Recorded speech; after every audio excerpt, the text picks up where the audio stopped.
Here are the terms for this lecture on the campaigns of 1864, 1865. And then here are the learning objectives. By the end of this presentation, you should understand Grant's strategy for the spring 1864 campaign, the Union hard war policy, the basics of the Overland campaign and of the Atlanta campaign, and then how the military campaigns of 1864 affected the presidential election of 1864. I also want you to know about the basic Democratic and Republican Party platforms in 1864, what the two parties stood for, particularly in their ideas about the conduct of the war. Need for you to know about Sherman's marches to the sea and through the Carolinas, and about the Confederate surrenders in April 1865. And then finally, a little bit about the reasons for Confederate defeat.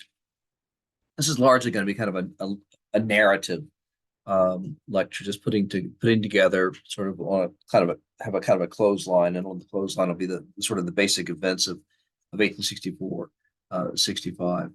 So the story really starts out in March of 1864, when Congress has just revived the rank of lieutenant general, three-star general, a rank previously held only by George Washington. Grant came to Washington, D.C. He and President Abraham Lincoln met for the first time during the war. The sort of the myth is that Lincoln has found his general at this point and lets Grant go off to do whatever he wants to in terms of winning the war, and Lincoln's going to sit back and just let it happen. In point of fact, that did not occur. Lincoln tended to involve himself in the military decisions and operations of all of his senior generals, and Grant was no exception. A key way in which he interfered right away was that Grant did not want to launch an offensive going southward from the Washington area toward Richmond, what would become the Overland Campaign. He had a different idea, and a much more imaginative idea, one that looked rather like McClellan's Peninsula Campaign idea back in 1862. Lincoln, however, felt like in a presidential election year, that the Army of the Potomac had to be interposed between Washington and Lee's army, or if Lee's army got loose and was able to get into Northern Territory another time, even however briefly, the political consequences would be extreme. So forget all about that idea about Lincoln finding a general and being able to sort of happily let General Grant win the war for him. It just wasn't like that. However, Grant is now the not just a lieutenant general, but he is in command of all the Union armies. And unlike previous generals in chief, as they were called, Grant really took direct control over all the military forces under his command. It was not a matter of him sort of presiding over a military administration and letting the various army commanders sort of run their own show. That's not how Grant operated. He had a very definite plan for 1860, 1864 campaigns, and they went like this. First, he insisted upon simultaneous offensives. All of the Union armies, major Union armies, were going to jump off at about the same time. There would be three offensives going off in Virginia, basically designed either to defeat Lee or to assist in the defeat of Lee. There would be a major offensive on the part of William T. Sherman in Georgia, and then there'd be a third campaign, so it was thought, in the Gulf area. So the intent of these operations in Virginia, Grant's objective is to destroy Lee's army. His orders to Sherman say that Sherman is to break up Johnston's army in northern Georgia, and then he also adds inflicting all the damage that you can on Confederate war resources in Georgia. And then you can see that Grant proposes an operation to be run by General Nathaniel Banks to capture the Confederate port of Mobile, Alabama. To give you an idea of how powerful the politics um, operated on this war.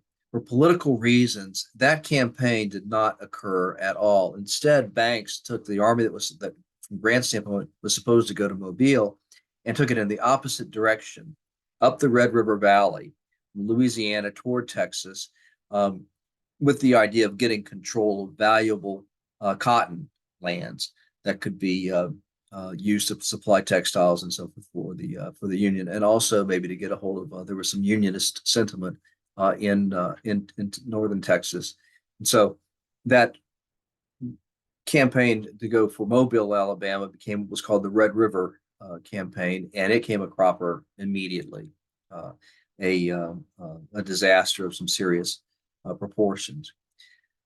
However, leaving the Red River campaign aside, the next thing that Grant insisted that all his armies do was to inflict all possible damage on Confederate war resources.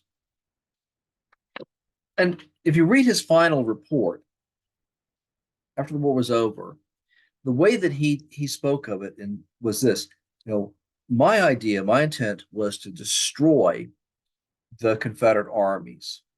You know, it's what we call a strategy of annihilation.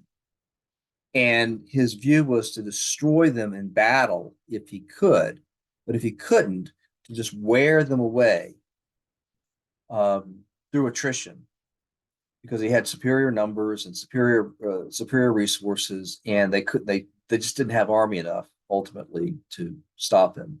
So one way or the other, either through annihilation or attrition, he intended to defeat the Confederate forces, and of course he managed to do so in just a little bit over 1 year. Now, this hard war policy that I mentioned earlier bears some explanation. We're familiar with Sherman's March to the Sea, which is supposed to have the sort of all-annihilating fury where Sherman's troops like burned everything in their path and carved a swath of destruction, 80 miles wide and 220 miles long between Atlanta and Savannah. It just didn't happen that way. I'll get at what really happened with Sherman's March in a bit. But what is true is that Sherman destroyed a lot of civilian property that was connected in some way with the Confederate war effort. But Sherman was far from the only one to do this. Beginning in the middle of 1863, it became routine for Union forces to spend considerable time and effort at destroying Confederate property that was being used to support the Confederate war effort. And you see in this sketch here, this is a sketch done in Northern Virginia in 1864, but it gives you an idea of what this hard war policy, as it was called, was like in action. You look here, this is Union cavalry have arrived, and they've arrived at a Virginian's farm, and you can see that they are burning the barn that has got wheat and other grains that could be sold to the Confederate armies to feed the Confederate armies in the field. And you can see that their livestock has been being driven off so that the Confederate army can't use the livestock for meat. But notice that the main household, the main house in the back, you can see them in the upper right hand corner, stands unscathed, and that was typical. The idea that Union forces, murdered white Southern civilians or raped white Southern women, and this kind of a thing just has no basis in reality. Was the North's final campaigns against the Confederacy destructive in terms of getting rid of property? Yes. Were these operations frightening to Southern civilians? Absolutely. But did they involve troops pillaging and running amok and doing all the kinds of terrible things that European armies in the early modern era had routinely done in the same kind of situations? No, this did not in fact occur.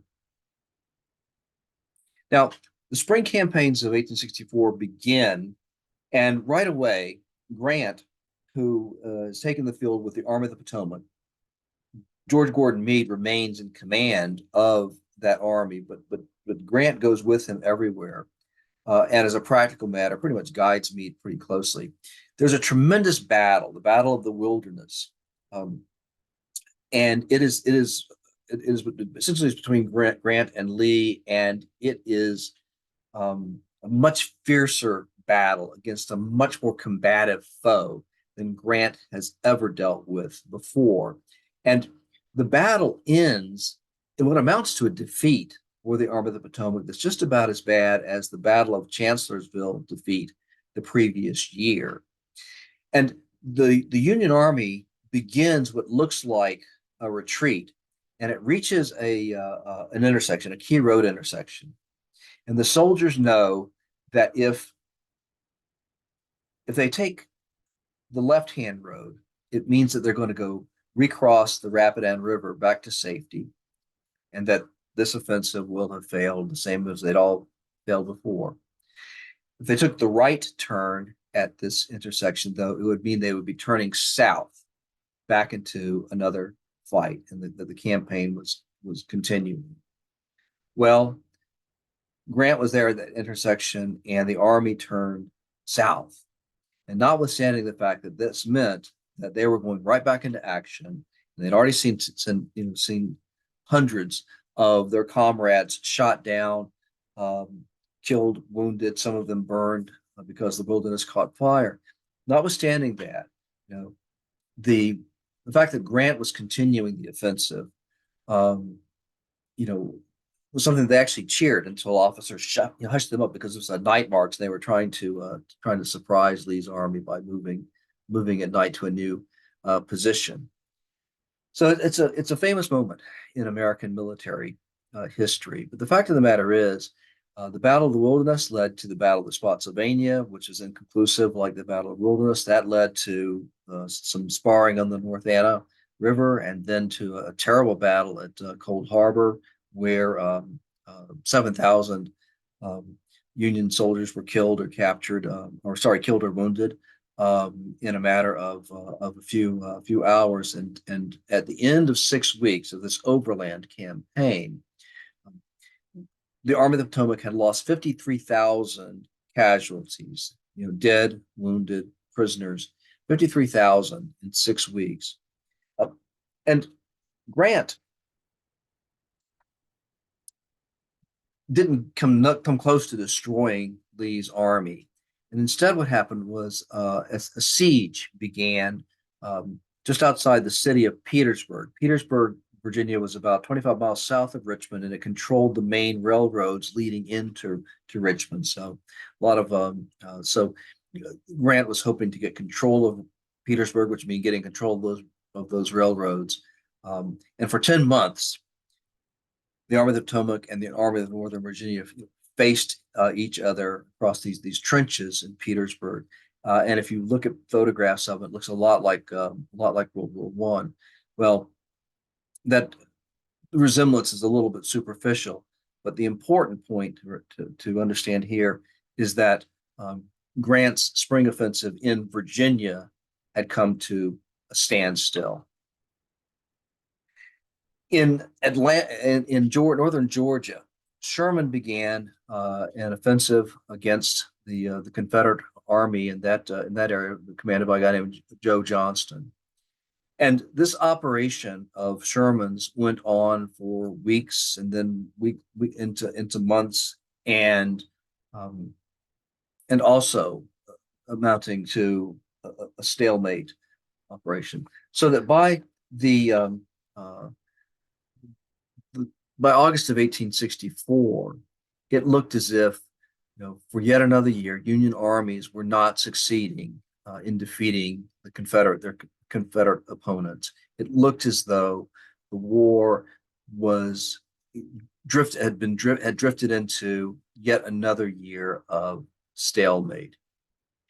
This occurs at the time of the presidential election of 1864, and the two presidential candidates, as things sort of shake out, are of course Abraham Lincoln, who is seeking a second term. And by the way,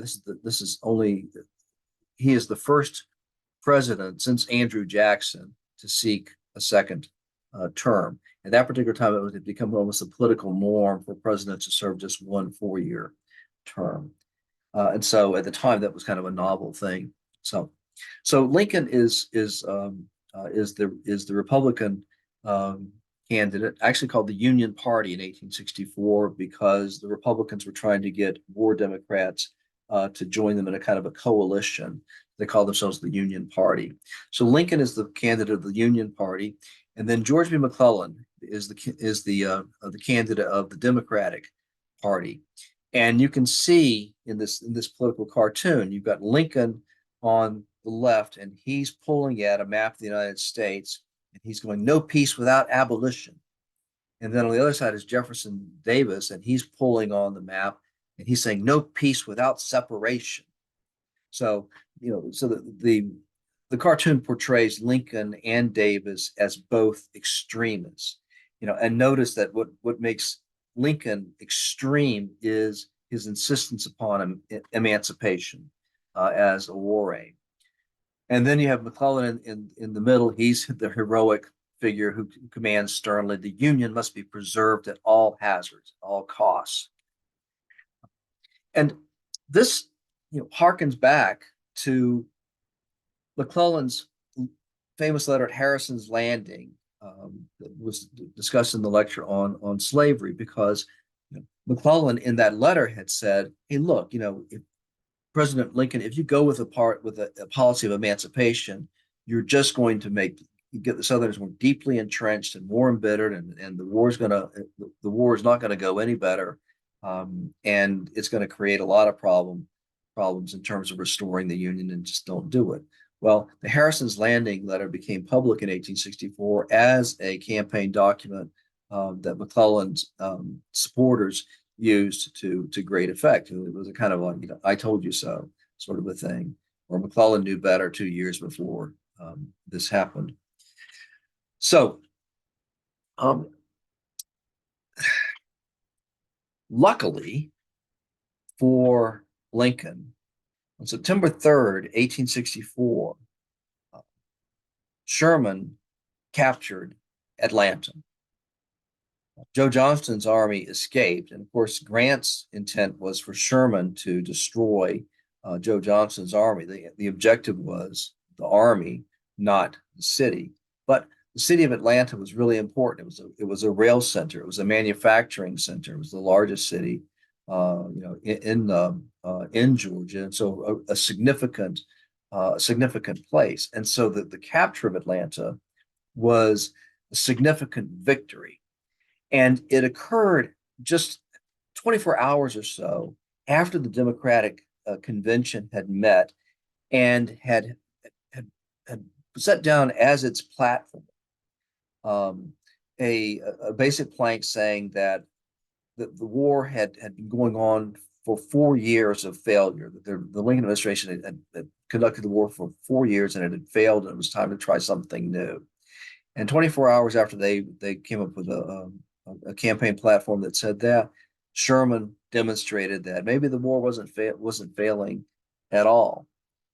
In October, there were some Union victories in the Shenandoah Valley, which is part of Virginia. And in November, when Northerners went to the polls, they reelected Lincoln by a decisive margin. 212 electoral votes, 55% of the popular vote.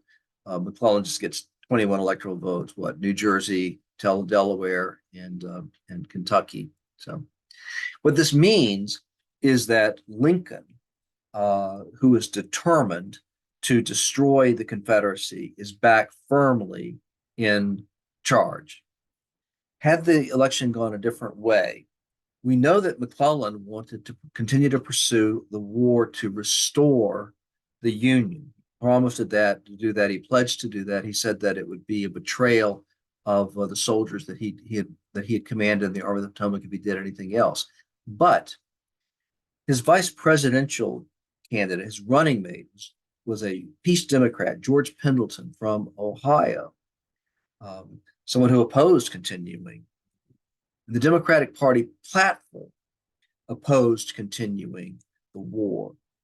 And so, what Lincoln thought, and what we historians tend to agree with Lincoln about, is that whatever McClellan thought that he was going to do in terms of continuing the war, almost certainly political pressure would be placed upon him to begin negotiations with the Confederate States that would have most probably ended in Confederate independence. We will never know for sure, but the stakes of that election were very high.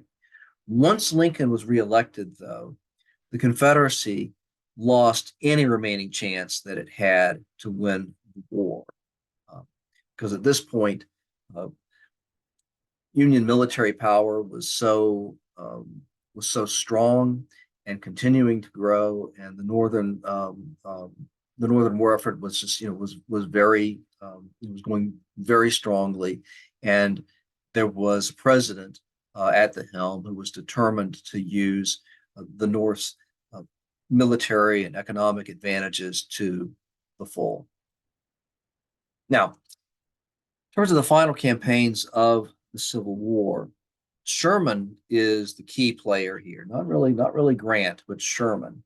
If you look at this map, what you see is the city of Atlanta and then the city of Savannah. After capturing Atlanta in September 1864, Sherman spent the next 2 months fighting to control the railroad that led from Tennessee, Chattanooga, Tennessee, down to Atlanta. His army was being supplied by that one railroad.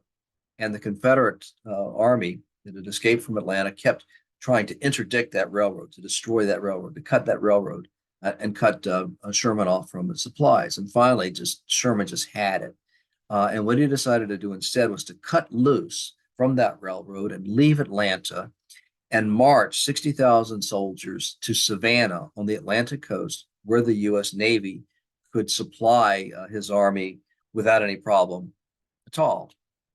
Now, and so this is Sherman's famous march to the sea. But look at what the major objective is: to get from Atlanta to Savannah as fast as possible. He knows that once he leaves Atlanta, his troops are going to be living off the countryside. And they're not going to be able to do that unless they are able to continue to move and to move rapidly, because they're going to eat up all the food in any given area.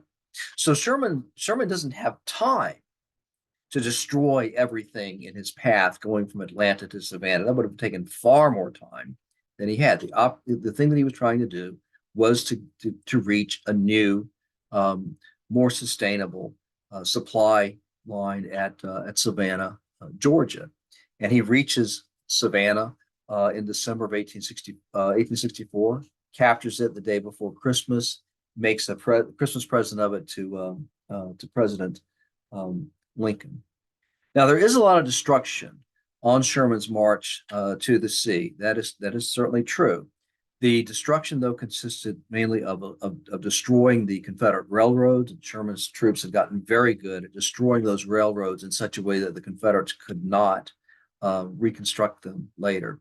When they encountered war factories, those were destroyed. When they encountered cotton gins, which were important in terms of turning cotton into threads and so forth that could be used for textiles to create blankets and uniforms and tents and other things that could support the Confederate war effort, those were destroyed and so forth.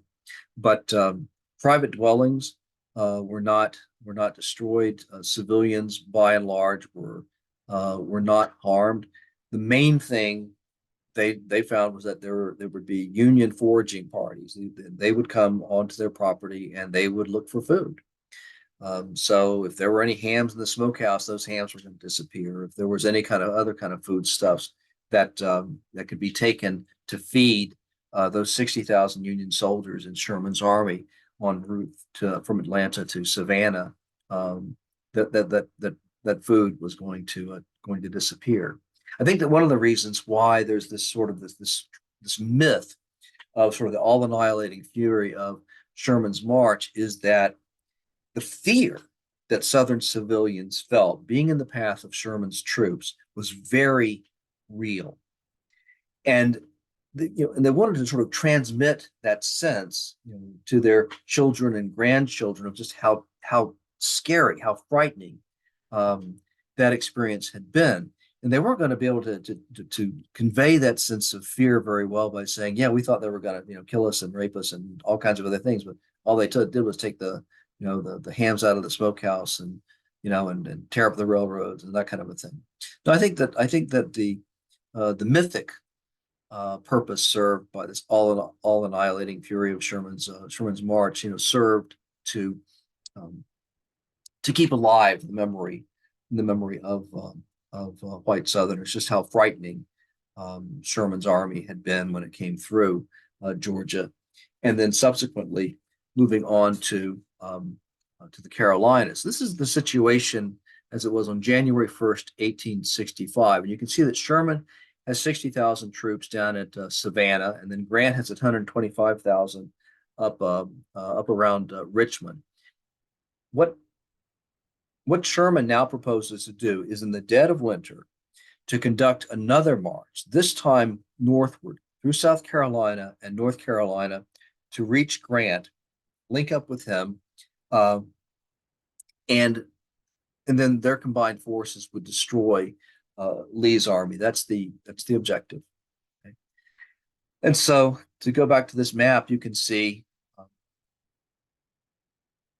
Sherman's army now marching through South Carolina and then into North Carolina and getting to the vicinity of Raleigh. While this is going on,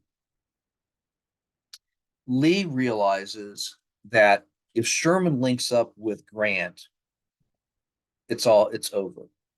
And the Confederate government realizes this as well. Um, and what Lee is ordered to do, and Joe Johnston, who was in command of the Confederate forces facing Sherman directly, what he's ordered to do, Lee and Johnston are ordered to link up together, and then in order so they can fight Union forces in some kind of strategically viable fashion.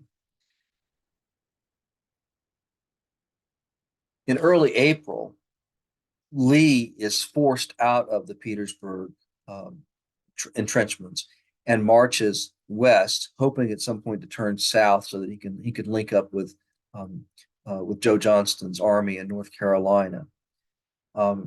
He can't do it. He finds himself surrounded, and on April 9th, 1865, he meets with General Grant in the parlor of a guy named McLean in the village of Appomattox Courthouse, and signs surrender. And this is a military surrender, and the terms are reasonably generous on the part of Grant. And Grant tells Lincoln that Lee's army has surrendered, and that's, as far as Lincoln's concerned, it means that the war is nearly over with, and that he can begin to look forward to not really peace, because the task of reconstructing the Union, getting the former Confederate states back into their proper relationship with the Union, and all the bitterness and all the complications and all the problems. These are things that Lincoln is going to have to deal with. But the war looks like it is over, at least, or very nearly so. Then on April 14th, 1865, just a few days after the Appomattox surrender, an actor, John Wilkes Booth, who was a Confederate sympathizer, assassinated Lincoln at Ford's Theater. Lincoln died early the next morning. His vice president, Andrew Johnson, took over, and it would be Andrew Johnson who dealt with the problems of Reconstruction. And spoiler alert, not terribly well. But in the meantime, the military conflict now flowed toward its conclusion. Here is Sherman negotiating surrender terms with Joe Johnston. And this actually happened twice, because the first time Sherman negotiated terms with Joe Johnston, these were like a political settlement. of the war. Not military, not a military surrender only, but a kind of a political settlement of the war. And would have been a disaster because it was essentially, hey, war's over. You guys go home, stack your muskets back in the in the state armories and that kind of thing, and everything will be basically fine. It's just insane what Sherman had come up with. Um, Secretary of War Stanton sent Grant down to talk to Sherman in person, and Sherman was obliged to have Johnston surrender on the exact same terms that Lee had surrendered at Appomattox courthouse.